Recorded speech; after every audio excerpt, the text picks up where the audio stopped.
Zigqemeke udume lwengozi izakhamuzi zasePhola Park iningi lazo lilahlekelwe ikona konke kanti ashe aba umlotha namakhaya abahlala kuona.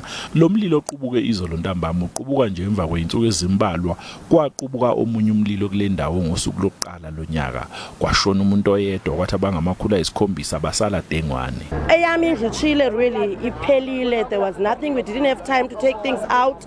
Khasikhuphe kwanix kwanto and then abanye abakolaqala ngaba bebesinceda ababekwelinqala belingekathi, but then since yesterday kuchile nangapha bayasokola kakhulu abantu because ababebenceda bona abananto ezizinto bebeziphiwe zi give of the givers bazibeka kwelinye icala nazo azikho ziphelile zichile. Umphakathi uthusalinde ukuzwa iphathimandla ukuthi laba bashelwe izindlu bazoqala nini ukuphinde bakhe. Iningi labantu abakhahlamezekile lisaqhubeka komakhelwane kanye naseyihlotsheni. Apha iyona nto isibeka engxakini siziva sichelekile sithi xolweni ngxe kwabo bachaphazelekileyo.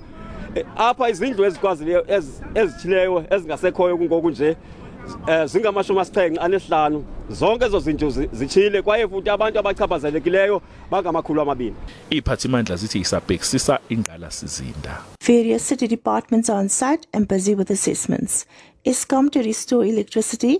Water and sanitation will attend to damaged infrastructure and solid waste will remove fire debris. The Department of Home Affairs was also activated to assist residents with their identity documents. Abezime iphuthumayo kanye nalezi inhlangano ezinikela ngosizo zikhona ke endaweni yesigameko zelekelela isulu ngezinto ezithile ezifaka phakathi ukudla okufudumele. How many more fires are we going to put out? Some of the people on the waiting list for 20 years. The population is increasing.